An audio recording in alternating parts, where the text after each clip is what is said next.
lounging, son. Welcome back to the Comic Lounge. My name's Ryan, My name is Manny. and we're back with the weekly poll, our favorite books of the week. Some books we want, a lot of good stuff that came out, but the books that we want to spotlight, that we want to talk about. A lot of good stuff came out. It was a huge week. I think it's I think I talked about it with you at some point this week. Like, it's one of the bigger weeks that I've had in terms of what I was pulling. So I'm excited to get into a lot of this stuff. All right, so my first pick for this week is Amazing Spider-Man number 22, which is the second part of the return of Zeb Wells with John Romita Jr. And they're finally explaining like what happened to Peter, what caused all this sort of weird stuff that we've all been questioning, for months now. Like, what did Peter do months ago? Why is Mary Jane married and has kids with someone else? Why do things just seem a little off? And last issue we were introduced into reintroduced to a villain that I guess hadn't been seen in a while, but you start to find out that this is all related to what this guy did. And at the end of last issue, Peter and Mary Jane, this is taking place in the past, found themselves trapped in a very hellish version of New York City, which is where this picks off. Yeah, you find out that they're basically this guy was a mathematician that used numerology to sort of I guess what's the best way to put it? I mean, you read it too. Like he's trying to make contact or ascend to like almost like a god level, right? I mean, am I getting that right? Is that what you got from it too? Like But he's not the villain that we saw in that last issue, though. I don't think. Is he? well, not the guy they meet in the world, but like the guy with all the sigils all over his body. Yeah, the guy they meet in the world is kind of. I mean, this is a new character, obviously, right? But I like how it ties into the totem stuff. Like that goes back to the JMS run where like the spider totem and Moreland and stuff like that. I'm really loving Spider-Man right now. I just have to say that. I know we've talked. I mean, this is always your pick. You always pick Amazing Spider-Man, like when it comes out. Yeah. And I mean, I think that's a testament to how good it is. It's not just that you're saying it or you're picking it because you like Spider-Man. I know that, Yeah. It's been really good. It has been good, and it's like admittingly it's a very strange story, and like like a lot of people are probably used to Spider-Man like dealing like with more like kind of street level stuff. So if you're not familiar with the totem stuff, it might seem a little jarring, but I do think that they explain it enough through the dialogue that you'll be able to catch what's going on. And like you said, I'm loving it, man. I always love it when Spider-Man gets a little weird. Like growing up, like one of my favorite Spider-Man titles was Spectacular Spider-Man when Sal Buscema was drawing it, and like it had a very weird surrealistic vibe at times. Mm-hmm. And from the very beginning, with the use of Tombstone and everything, it seems like Zeb is sort of paying homage to that era of Spider-Man as well. And I do see that here because his that run with Buscema definitely dealt with like magic and like like almost like a horror tinge. Which I mean, this storyline is almost like a horror story. Like there's some really like fucked up creepy shit going on here, Yeah. and the villain is straight up like like some kind of like monstrous god. And you're right, it does delve heavily into the totem stuff. The whole idea of like taking Spider-Man's like concept of a spider to being related to like the multiversal strands and strings that tie everything together, and what the spider totem really does mean, and like what Peter really is. Like that the idea that what happened to Peter wasn't really an accident. You know what I mean? Like it's almost like I mean, all that really made Peter almost like a chosen one. Yeah, no, I mean he's the first. He's what everything comes from. It's Yeah, kind of like how they he's like the Spider-Man Prime, for right. lack of a better It's term. kind of like how they retroactively did that with Barry Allen to where he created the Speed Force, So Yeah, everything centered around him, even though there were speedsters before him, you know what I mean? But he is the generator of the Speed Force, and then from there it splintered off into time. And I think that that's cool with Spider-Man. I thought that the way they took the Moreland and they took the totem stuff and they built on that and made this whole Spider-Verse stuff. Like I really enjoyed all that yeah. stuff. But I really like this issue. There's some good moments, with MJ. I really want There's to some know. great moments with MJ. I I want to know love what that, like, happens. I really yes, want to fucking know what happens already. what I loved about this issue was the intensity and like how fast everything is happening, and how Peter is using his mind in this issue in particular to solve what's going on. And like, one thing that Zeb has been doing a lot is, we often forget, but Peter Parker is a very smart scientist. I mean, he may not be like Reed Richards, like Tony Stark genius, but he's one of the smartest people in the Marvel universe. Like he's highly intelligent, and you see the scientist Peter come into play here. Like when he fixes that, like that spider transponder Yeah, thing, and like, like he yeah, does it so quickly. Like that's almost like a Reed Richards moment where like they're all arguing behind him, and he's like, "Yeah, I got it." Like I love that. I love how resourceful Mary Jane is in this. Like you get to see like a really cool side of her where like, you get why she's been able to be married or be with Peter in this situation. I know the marriage was undone, but like she's ballsy, she's decisive, like, like it's not her first trip around the block with all this weird shit. So she goes right into like hero mode herself, and she's a tough chick, and you see that. You see that in this issue. yeah. And also their team dynamic, like you see them working together under a very stressful situation, and you're like, that's why they're fucking partners. You know what I mean? And like that's why you want to see them get back together, and Yeah. why it's so tough to see them apart.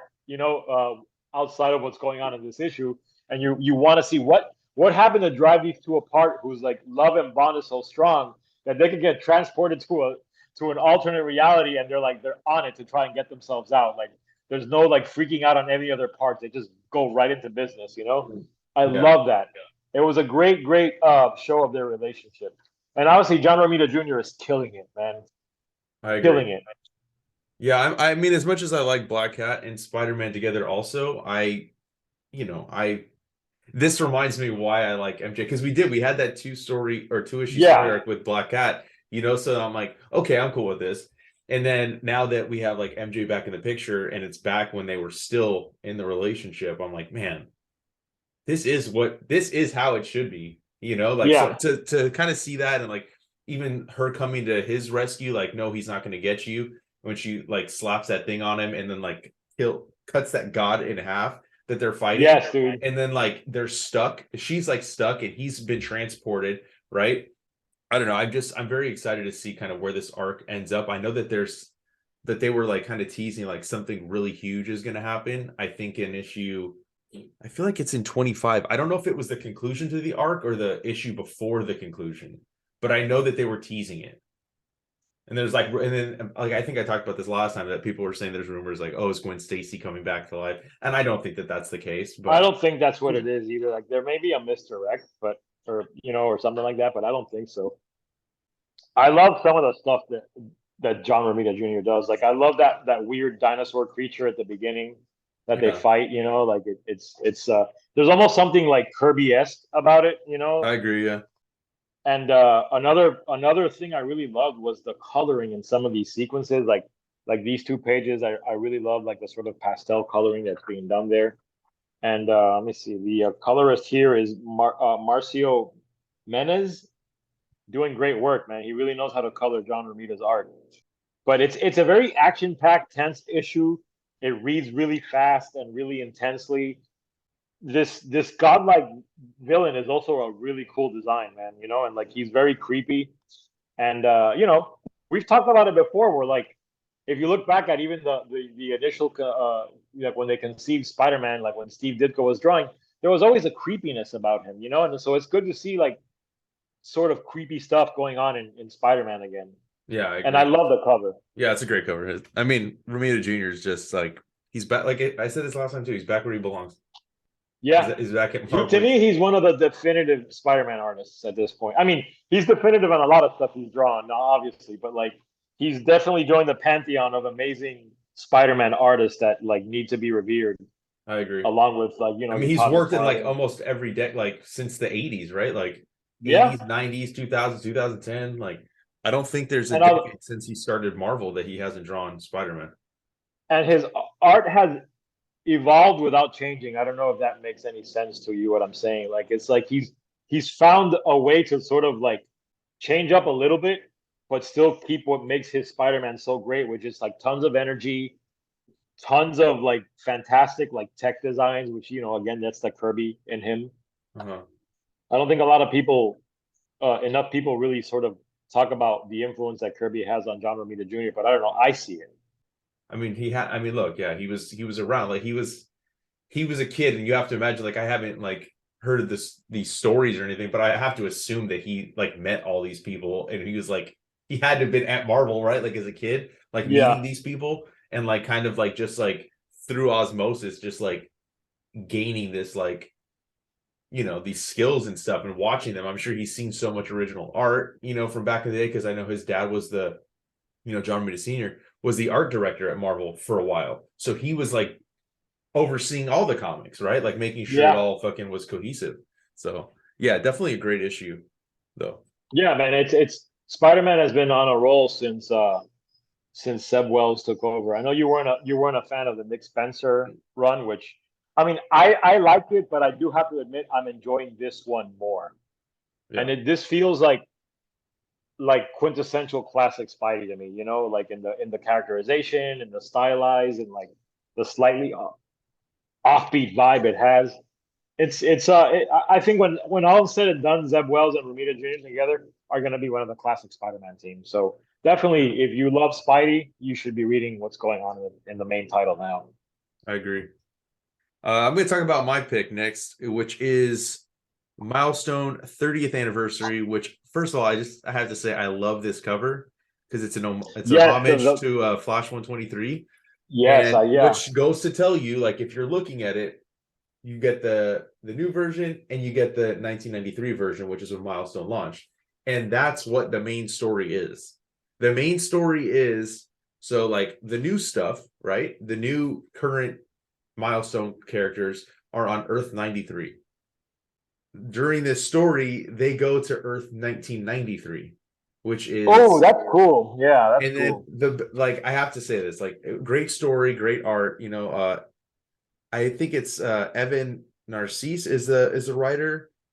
Atugan Ilhan and Crisscross on pencils. Dexter Vines, Juan Castro, Norm Rapman, Atugan Ilhan, Crisscross on inks. Chris Sotomayor, and Noelle Giddings. Now, Noelle Giddings is important to mention because she was the colorist on a lot of the books in the Milestone stuff, and getting to see this stuff, this camera's not doing it justice, but it looks like an issue of Milestone from back then. Like the coloring Yeah, is I know what you're talking about because I read a lot of Milestone back then, so I know exactly like the kind of coloring and the kind of like imagery you're talking about. it's amazing.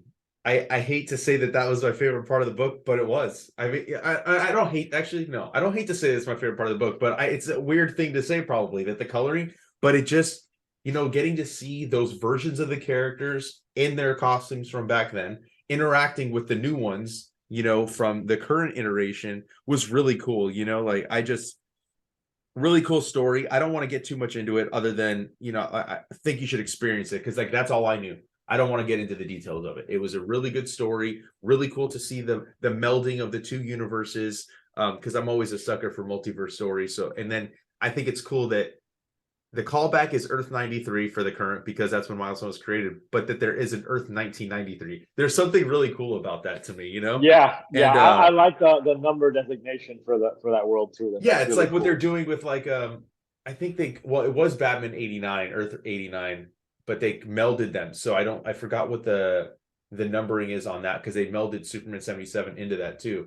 But Yeah, yeah, I love that stuff. And then you got another story, because this is I think it's a, what is it, 80 page? I don't know. It's a giant issue, right? It's got a spine to it. So then you get Nicholas Draper Ivy, writer and artist, who's doing the Static season 2. He does a Batman Beyond story. So anybody that watched the Batman Beyond cartoon, if you remember, like, old Static is in that universe. So we get yes. that in here too. And like the You art get on like the here, grown up static. Yeah, the art on here is just phenomenal, dude. It's just, dude, that's awesome. Yeah, he's I so should have good. picked that up.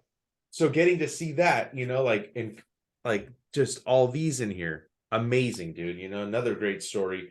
And then you have, in 2010 there was a series called Milestone Forever where it showed the future of the original Milestone stuff from 93. Raquel Irvin, who's Rocket and the sidekick for Icon, she becomes Icon in the future. So she's a female version. She got Stephanie Williams and Yasmin Flores Montañez and Romulo Fajardo Jr. doing a future story of that with, Rocket's now Icon. And that was another good one. You got Blood Syndicate, the epilogue by Jeffrey Thorne and Sean Damian Hill. So that's the epilogue to the Blood Syndicate storyline that just finished, which is in the current Milestone. So you got, you go back and forth. You have the different iterations of Milestone throughout its history. And then in the back is a preview for a YA static graphic novel called Static Up All Night, which is by Lamar Giles and Paris Aline. I don't know. I'm probably saying that wrong. So you got a preview of that too. But just overall, great book. I didn't want to spend too much time in the details of it. Because I feel like I didn't know much, and I think I enjoyed it more because of that. And I think we've talked about that a lot. Sometimes you don't need to give too much away. I think I gave enough to where, if you're a longtime fan, you're a new fan of Milestone, it covers the breadth of the entire history of Milestone in a nice way. And it's just such a great product. So many times you get these anniversary specials and it's either filler or they don't hit, they're not the best. But I think DC for the most part puts out good good anniversary. Yeah, it seems like they've been really taking care of the Milestone imprint and giving it the dedication and attention that it deserves. Yeah. So I gotta say, a shout out to everybody at Milestone. Great comics, and this is yet another great Milestone comic. Go pick it up. So I guess my next pick, I'm gonna make it another DC title since we're talking DC, and it's not Nightwing number 102. You turned me on into starting reading Nightwing again. I mean, I've read it on and off throughout the years. You're welcome. I read it a lot when Scott McDaniel was drawing the title back in the day, and Chuck Dixon was a writer. And over the years, I've always followed Nightwing because he's one of my favorite DC characters. But I gotta say that I think this current run might become the definitive Nightwing for me. And dude, I loved this issue. Yeah. We've talked a lot about how DC is trying to make the Titans like the premier DC team. The Justice League really isn't going to be it, at least for right now. It's going to be the Titans, not the Teen Titans, but the Titans. Right. And this issue is a great example of that because you just see them work so well together and in tandem in this issue when they team up to fight this grinning man, that you're like, bro, these characters have reached A-level status now. The Titans are as powerful of a force as the Justice League, and they can pretty much overcome any obstacle. The teamwork displayed on here, I think, is even better than the Justice League, because I feel like, unlike the Justice League, the Teen Titans or the Titans are almost like a family. Like, they have a stronger connection, I think, than the League really does, because they all grew up together. They have that bond, and Nightwing being the glue that holds them all together makes it that more powerful, because unlike Batman, he's not psychotic, I guess, for lack of a better word. So, well, you have to think they started as friends. They didn't start as let's get together to fight crime. Like, they started out as friends because they were young sidekicks, right? And they just started as hanging out. And so to have that be the beginning and not the flip where the Justice League started as a team and eventually develop friendships, because they didn't even know each other's secret identities in the beginning, I believe, in Justice League. They didn't learn that for years after. And they all did. Like you said, they were friends before they were a team. Yeah, and I love that they're protecting. The main part of this isn't just fighting the smiling man, the grinning man. Yeah, grinning man. It's protecting Olivia, which is the daughter of Blockbuster. Right. They got her in hiding. Right, because I guess Blockbuster made a deal with is it Neron? Yes. The one of the leaders of the underworld, and he wants to come and cash in on that deal. And I think the deal involves being able to take his daughter or his daughter's soul, and the Titans are just trying to protect her. Yeah. And I really love the relationship that they have with this little girl. specifically like the one Nightwing has. Like he's almost become like a father figure to her. Yeah, But this issue is filled with so many great moments, Ryan. Like I know. It's a great issue. Like, Nightwing fighting like the doppelganger, like the way he's able to like when you first meet them both, you're like, who's the real Nightwing? And he's like, oh yeah, well, what's your dog's name? Like it's such a great moment. And I also gotta say, I love what happens at the end when they figure out what they have to do is like, well, we got to look at that contract that Blockbuster did with Neuron and see what the details is. And then they're like, so Hell Heist? And there's a line that I thought was really funny.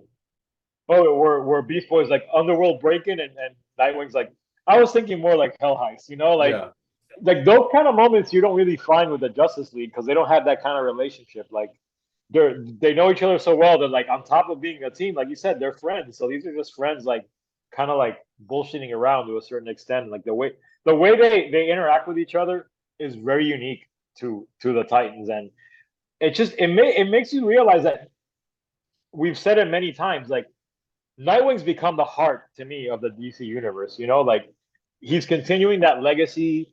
Like he's a character that within the DC universe, everyone likes Dick Grayson. Like, there's no one that's like, "Oh, Dick Grayson, what an asshole." You know what I mean? Like, no one says that about Dick Grayson, man. no, Like he's a genuinely good person.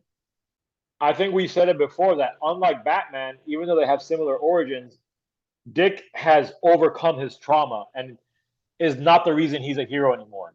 Like he's dealt with his parents' death. That's been put to rest. He's a hero now because he feels the world needs to be a better place. And that's what he wants to do because he has the ability to do so. Mhm. Which, Batman, Bruce Wayne is fueled by vengeance. And although they're very similar, the reason for them doing things has changed. And to me, Nightwing is probably the only sidekick in comics that has really, really come into his own. Whereas, like, I fucking forget that he was Robin at some point. You know what I mean? Nightwing has become so defined that to me, Dick Grayson is much more Nightwing than he is Robin. Like Robin was just a step into him becoming the character of Nightwing, and I am on board. I might even just say that Nightwing might just be my favorite DC character, and I'm gonna keep reading this title until I find a reason not to, and I don't see that happening anytime soon. Yeah, it's great. I mean, I love it, and even the backup story, the team up Oh, I was gonna mention the with John backup story is Kent, great. like and him saying like you have to take more of a detective mind, like and then I love that John is like, well, yeah, my parents are investigative journalists, but like so to watch that kind of reverse, like you can't just look at it on the surface type of thing. I like that we're getting backups because at first, like I saw the price increase on the book, I'm like, the hell, dude, like why do they keep raising the Yeah, price? But then I realized, okay, we're getting backups. But I do think that it is. Look, I've always liked Nightwing, him and Wally, and then probably Oliver Queen are my three favorite DC characters. But I love the dynamic between Nightwing and Wally. Like, and it goes into like where they've had moments in the Flash run throughout its history, and there was, I think it was in the volume 2 of this run where like they had a team up in there. I think it was a 2-parter, and that was just phenomenal too. Tom Taylor and Bruno Redondo are great. Travis Moore is the artist on this issue, though. yeah. I was just gonna say Travis Moore. I mean, as I love Redondo and what he's been doing, but like if he needs a break, because I know he's coming back. Like Yeah, they're just yeah. Well, I think they're they're kind of that rotating the two of they them. are, and I think the Ronaldo's coming up with an issue that's I going to be know done totally in first person. So I'm really excited to read that one. that book. I think is something that I don't want to just talk about. I think we have to put it like with the camera Under the overhead. yeah, I agree, man. Because that's a But crazy idea. Because they first of all they did that one where it was like one continuous like thing, yes, right? it's And like it's becoming experimental, man. Like without losing like that fun that a mainstream comic has. It's not going to alienate anybody because it's still good storytelling. but yeah, go pick But up I was Nightwing if you guys aren't reading it. yeah. Definitely needs to be on everybody's poll, I think. Yeah, I love Nightwing, man. Like he's just someone that loves being a superhero, and it's fun for him. None of the baggage that comes. I love all the colors on the cover. Like on and on, on and on and on. Nightwing has had fantastic covers, also. Like it's an eye grabbing comic, man, and like it pops on the stands when you see it. Oh yeah, dude. No, I totally agree. I I have another DC book, but I'll save that for last to kind of like break up this DC talk. My next pick is Doctor Strange #1 relaunch. Doctor Strange was dead. He's back now. His wife Clea took up the mantle of Earth Sorcerer Supreme. I know she's the Sorcerer Supreme of the Dark World also. Yeah. And so like during the end of that, refugees and like other different mystical dimensions now reside on Earth. So that part I haven't read because I haven't finished off Strange yet. And then there's like the Remnants of Shield Secret Magic Division, and it's called Wand. And it says they went rogue until Clay took them down. Doctor Strange is back, and now he's got to see what the world's been up to in his absence. That's a little That's a cool concept. Is that something previously in new? Doctor Strange, yeah. And then Pascal Ferry is the artist on the book. I love him. I've been Yeah. a huge fan of his. I think the first thing I saw of his was the Adam Strange book by Andy Yeah, Diggle. that back in the day, that was a good series. Yeah, we should do an episode on that. I just recently Yeah. got those issues. And then Matt Hollingsworth is the colorist, and Corey Pett is letter. Matt Hollingsworth, one of my favorite colorists. Yeah, this book was great. A great first issue. He's back from the dead. He's with Clea. They're living together again. And I love this. It's the second page of the book, but the work never ends, and so he returns to work, and he has this sign, "The doctor's in," and he's just That's sitting funny. there. I like that. And like his ghost dog also. So I love this. Basically, it's dealing with all those, him kind of getting back into it, right? Like now he's the doctor's in, so he's gonna like make house calls. He's gonna like different people are coming to him for help. Spider-Man comes to him for help because there's a demon running a 3-card Monty for souls in the Flatiron District. So he has Doctor Strange for his help for that. That's Monday. Then Tuesday he's going to Luke Cage. He's like visiting him in the office, and Luke Cage is like, now he's the mayor, right? So Yeah. he's saying like, hey, I need you to help me straighten out all these fucking like these trolls and whatnots that are calling him a pretender to the throne. And then Wednesday he deals with Black Cat because he had asked Peter to kind of like help in his absence, and Peter was in the hospital, the end of the Nick Spencer run, right? So Black Cat kind of took over and did that. So like you have that interaction, and it's cool because Jed McKay wrote the Black Cat book also. He was writing that for a while. And then Thursday he's with Dr. Doom. So he's like, hey, I love this part. He's like, you'll keep a civil tongue in your head when you speak to my wife in the future, Victor, or I will give you cause to regret it. Do you understand? In this, look at this image of him, dude. Like, who talks to Dr. Doom like that? Nobody. Yeah. And he even says like, and when he goes there, he's like, oh, you're looking well, Steven. It's good to see you again, old friend. And like Strange is like, friend? Like kind of like, what? So that interaction was pretty dope. You have Friday where he's like talking with Daredevil, and Saturday it's time for him to rest. And I just like, I don't really know a lot about Clea because like I haven't read a ton of Doctor Strange. I know who she is. I read a few of the issues of the Strange book when he was dead that Jed McKay also wrote. So Jed McKay's kind of been leading up to this, right? Like he wrote The Death of Doctor Strange, he wrote Strange, and now he's writing Doctor Strange proper. Which, by the way, like I just love that they got. I love the logo of this one. It's kind of it harkens back to the past.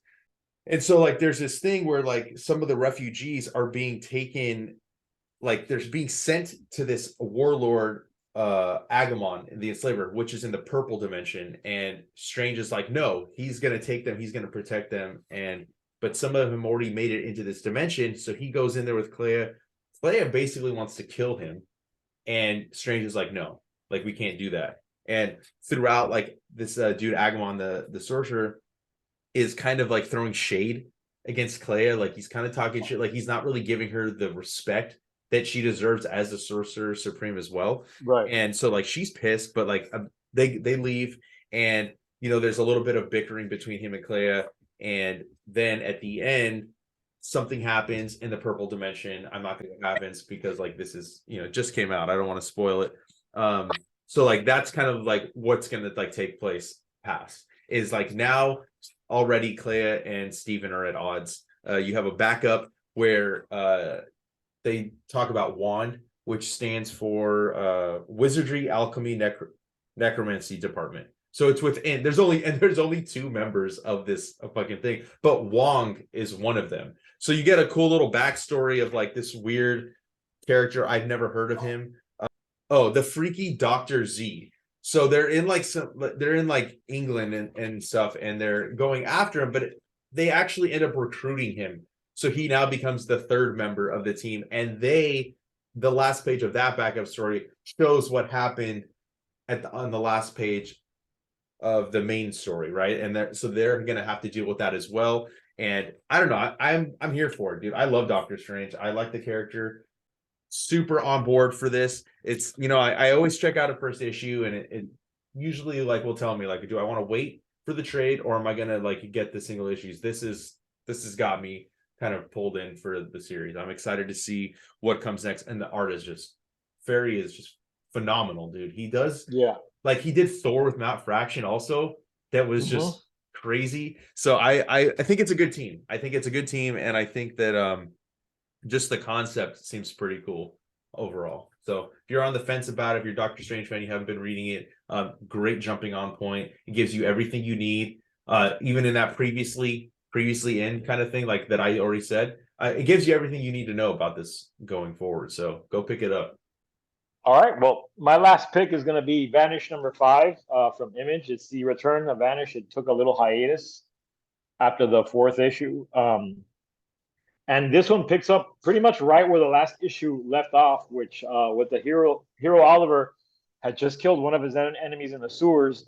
He gets apprehended, or a bunch of cops try and apprehend him. And what makes this issue interesting is that Oliver, if you don't know what it is, basically Oliver growing up was a kid in a magical school, much like Hogwarts, almost like a Harry Potter, where a Voldemort-like villain named Vanish and his legion actually ended up taking over the school, and were going to kill everybody. And Oliver was supposed to be the chosen one, but he wasn't powerful enough to fight Vanish. So when Vanish came to him and was like, all right, well, I'm going to take over, Oliver just pulled out a gun and shot him through the fucking head. You know what I mean? Like, he didn't even use magic to kill him. It's a great moment. And ever since then, everything disbanded. Oliver's been living in the real world. He's become an addict. He's become like, very self-abusive, distant from his wife, like kind of a really fucked up person. And then all these superheroes start showing up in the world, and what you find out is that these superheroes are actually people that were in the magical academy. They're just using their magic to appear to be superheroes, but they're actually magic users. And it seems like maybe maybe Vanish is back. We're not sure yet. There is a villain that's back, and that's what this issue is sort of starting to show you, because someone put a glimmer spell on Oliver, and his reality keeps shifting. Like, at points, he wonders if he's still recovering from everything that happened in a mental institution. Is this really happening? And I know that's an often used trope in comics, but it's handled very well here by Donny Cates. Where like at one point I was wondering, well, what we saw in previous issues, was that really part of the glimmer spell, or did it really happen? Is he in a mental institution? I mean, I'm not saying that the stuff in the academy when he was a child didn't happen. I'm saying that it makes you question what we've read thus far in the recent past Oliver has happened. And I don't want to spoil it, because there are several twists and turns, but it's a very well done use of that like shifting reality trope that we see often in genre fiction. And I mean, I love the writing. Donny Cates and Ryan Stegman, the artist on this, I think are a classic team, and Stegman is killing it as usual. I mean, they did fantastic work in Venom together, but to me, this is almost as good. And this comic really does have the vibe of like the best of like early Spawn, which I think is a huge influence on the title, not only with the storytelling, but the imprint. but yes, the imprint. Isn't it Kids Love Chains, right? KLC. Yeah, KLC, and you can see the small imprint, and like it is, so they're being very obvious and not hiding the fact of what they're trying to pay respects to. I mean, Oliver himself, when he's in his garb, he's got like a long flowing cape. Like I want to show you a page here that would, it's straight out of Spawn, man. Like something like that. Like stuff like that. It's very on the nose, and you often forget that Spawn was a magic-based superhero, so it tracks on in line with that kind of concept too. But it's still uniquely its own thing, and it's a great spin on like this, like chosen one child thing that we've seen before. It's just well executed. He takes what easily could have been there, seen that, done that sort of concept, and makes it feel wholly original. Very exciting to read. He has great artists do different covers. Like this is the Daniel Warren Johnson cover. So I'm on board, man. I really like what they're doing with this title, and I hope it's successful because I think it could definitely be a place where Stegman and Cates can do another amazing run of comics together. Yeah, I mean, like I said, I read the first issue. I just haven't read past it. Really cool. I like how those panel breaks are really That's cool. pretty Like, dope. Yeah, yeah, it's like that's how the reality Segment's shifting. awesome, dude. He's really great at layout, and he's really good at using panel transitions, and that's really evident in this. Like he uses like your regular ones, but also like when the realities shift, the panel breaks are like those like squig lines. So like it's very effective, man. And like it you immediately know that you're shifting from one reality to the other, so you feel like that disorienting like vibe that Oliver is feeling. Like it reads like how I think Oliver would feel it, which is like, what? You know what I mean? Like Mhm. like almost everything shifts around you. So, and like that's a great like double page spread too. So Oh, yeah. Stegman is killing it, man. And I'm glad that him and Cates are doing creator owned work, because as much as I love their Venom stuff, it seems like they can really pull all the stops out for this. And if you like their Venom run, I think you'll like this, because like it leans again into the horror, and they're both really great at that. So that's Vanish, man. I'm glad it's back. It seems like the idea might be to do like short issue runs like that, like maybe four 4. issues, a break, and Well, then was it keep number going. one? Was it number one oversized? If I remember, Uh, I feel like it you was know a what? I'm thicker not con. sure, but it might have been. You're right. Yeah. And Yeah, I I think the mean, trade for the first four should be coming out now, either this week, or if it's not in late March, it's in April. But I know it's that it's weird coming because up. usually with Image, when a series takes the break, like if usually it's about a month that they have Yeah. a break, but that month is when the trade comes out. Like that's usually the way Image works. Like the arc is taking a break, the trade comes out, and then the new arc starts. Like that happened with I Hate This Place, the Kyle Starks book Yeah. I think we were talking about.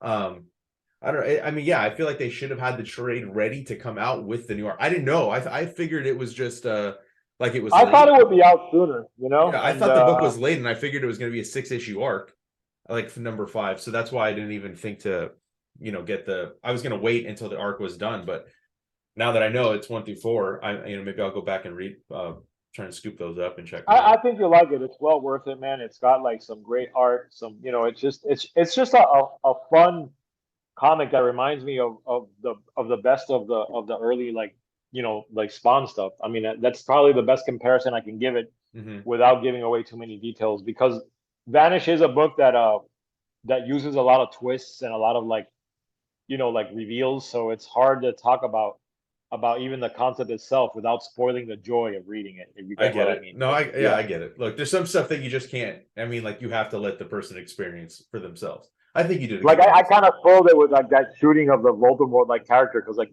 that was such a great moment to read, where it's just like, shit, that's such a badass moment. Like I can't believe no one thought of that. Like, yeah, well, I'm just gonna shoot this fucking guy. Like, Yeah, I mean, I'm sure I'll forget. That was issue 1 and though, wasn't it? yeah, and like the line Yeah, I was like, remember that. fuck magic, and he just shoots him. You know what I mean? Like, Yeah. No, I'll definitely be on the lookout for that and for the trade. I'll wait for the trade to come out and check it out. So my last pick is Batman: One Bad Day, Ra's al Ghul. So this is the last of, I think there was 8, I believe, where it's almost like they were doing a Killing Joke for all of Batman's villains. But I wouldn't like. I think it's like they're spiritual, like in terms of that, see, like successors, yeah, like yeah. they're not. It's not the same. Like some of them were better than others. This was probably my favorite because I love Ra's al Ghul. I think he's probably him and Riddler are my favorite villains for Batman. So like I was really, especially like who the creative team is on this: Tom Taylor, Ivan Reyes, Danny Mickey, and Brad Anderson. phenomenal. That is awesome, man. I You love know what I Arkham mean? Knight. So, and I won't get too into the details of it, but like obviously, like all of them kind of have, much like in Killing Joke, they'll have a little bit of a callback to their past in some way, right? It's not exactly the same in terms of like an origin necessarily, but it is cool because like it opens up with he's 7 years old. It's in the past, and then you get a couple pages of the past, and then you see that he's saved by a pack of wolves. And then it flashes to him in the water of a Lazarus pit. And so he talks about like every time he comes back, he forgets the world he's being reborn into. And instead he remembers what was. And then comes the shock of the present. So like that's kind of interesting. I don't think they've ever talked about that. Like they always say like you go in the Lazarus pit and you come out fucking crazy, right? Like there's like, and it takes a while for you to kind of like, for lack of a Like, better way of saying it, like calm down, like level yeah, you're down. almost like Pharaoh when you come out of a Lazarus pit. Yeah, like look at that. Like this is him coming out of it, right? And he's Talia is there to kind of like bring him back down, kind of calm him down. And it's I love the writing is phenomenal here. Obviously it's Tom Taylor, but like he says like Talia doesn't understand. She can't. It's not remembering past horrors that overwhelms me. It's the realization of everything this world has lost and the many lifetimes I've lived. Everything that has been brutally torn away by the blight of humanity. Because like in his mind, right? And I think like even in my mind as I read him, like I get where he's coming from. Like us as the human race have destroyed the fucking planet, right? And we constantly pull resources. There's animals that are extinct because people hunt them, stuff like that, or the pollution. Like, so he really is like, and most villains I feel like are the heroes in their own story, with the exception of Joker, because Joker has no redeeming qualities whatsoever. But like, and maybe I don't know, Mr. Freeze, you can kind of say like I'm just going with Batman villains in terms of like their missions, but Ra's al Ghul to me is the most understandable in terms of like his motives for why he does what he does. And I think that that's why I like him so much. And obviously like Neil Adams and Danny O'Neill creating him in the fucking 70s and going back and reading some of those stories, like there's some of my favorite Batman comics, and so, and he even says here he's 700 years old, so he's seen a lot. That's funny. I don't think I ever knew that they give him an exact age. I like, don't remember ever seeing that. Never do I remember seeing that. So like, it even talks about like he goes after these hunters who have a wolf that's captive, and he saves the wolf. So like it's interesting because he's talking about this pet. He comes back to life, right? He's been dead, and time passes. So it's been a few months, and it's not like he goes in and he comes right back out. Like it takes time, and I didn't know that either. I don't know if that's ever been said. So in that time, his pet wolf is dying of cancer. They did everything they could to save him. So then you get the backstory of how he got that wolf. And this wolf, it's the last of its kind of whatever breed this wolf is. It doesn't explain what it is. And he goes after these people that did it. Then throughout, which is what the present is, he's going after corporate America, basically, or maybe not corporate America, but corporations, like the heads of them, which gets Batman involved because Batman's dad was a friend with one of the people that gets killed on this yacht, and he gets now he's involved because he's like, he starts figuring out like, wait, this person, it's too much of a coincidence, like how is it? And then Damien's obviously going to be a part of it because Ra's al Ghul's his grandfather. His grandfather, so it's kind of I like that mystery, and then you see the respect that Ra's has for Bruce, right? Like he wishes he could have him, like he basically wishes he could be his protege, and he tried to years ago. That's why he tried to get Talia with him, and that doesn't work out. Obviously something happens between Ra's and Bruce, and he takes Damien, keeps Damien with him, he kidnaps him, and basically I don't want to spoil this part because like it's really good, but they end up fighting eventually, and Ra's refuses to get taken. Well, I guess spoiler alert. I'll say this part. There's something else in the middle that I won't spoil, but this part, he basically kills himself because he refuses to fucking go down by Batman, and he knows that Bruce won't kill him anyway. And I think what's interesting too is at this part, when he goes into the Lazarus pit, something different happens when he comes out of it, because he basically succeeded in his mission of what he wanted to do. And I think it's cool because they use the number 27, which is Detective Comics 27. Comics 27. So there's 27 people. He fucking kills all of them. You know, you don't get to see each death, but he does take care of it. And this time he comes out, and it's been 2 years, 2 fucking years since like he jumped off that mountain and killed himself. Oh wow! So like, I mean, yeah, that's another thing I've always wondered. It's like how much time passes in between the different Lazarus Pit resurrections. Yeah, those are all really cool details. You know, so that's interesting too. And it's like, you know, every time he comes back from death, it's the same. But instead he remembers what was, and then comes back at the shock of the present. But this time it's something different. This time there's no uncontainable scream of rage and grief. You know, while the realization of everything that has been lost still hits him, today he's reborn with something new, the knowledge of everything I may have preserved by doing what he did. He's like, I'm 700 years old and I'm no longer terrified. Like, that's just, I mean, it's just such a phenomenal book. I know I had to read from the book because like that's the power of the book, you know, like the art is great, but it's really Tom Taylor's script. And I knew when they announced the creative teams, I knew this was going to be the best one. And I was completely right. I read all of them, you know, but this was by far the best. I know that they're releasing, which I think is stupid, but they're releasing hardcovers of each one. So these books were already $6 or $7, but now they're going to release hardcovers at $17.99, and then they're going to do a slipcase that comes with the last volume. I wouldn't buy it that way, but I know some of them have sold out. So now that will be the only way to get it, unless you want to pay more money. But phenomenal story. This is the second book we talked about today about that Tom Taylor wrote. So I think that's the testament to how good his writing is. But yeah, that's my last pick. Go pick it up. That was probably next to, I think that was my favorite book of the week. I think mine was definitely Nightwing. So I guess it's a Tom Taylor week here at the Comic Lounge, you know, like. Yeah. But yeah, dude, like, you know, another great week of comics. I always love, you know, getting to talk with you. Next week's gonna be good too.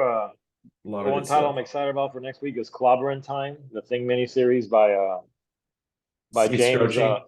Yeah, dude. Yeah, so I guess that's a mutual pick because that was gonna be one of my picks also. yeah, I made sure to double check when I went to the shop. It's like, you don't forget to pull that one. He's like, no, I got you. My LCS guy told me. So I was like, I'm excited. I've been looking forward to that one for many weeks now. Yeah, when it got announced. There's a good amount of stuff too that I see coming up too in the next, like, not next week, but the week after. Also, there's a couple new Image books that are coming out that look kind of interesting. But next week is definitely another really good week. So I'm super stoked to talk about that with you. And for everybody listening and watching, make sure you follow us. Manny's links down below. Comic Lounge links are down below as well. And make sure you hit the subscribe button, the bell icon, so you're notified every time a new vid goes up. And on that note, we're out. See you next week, guys.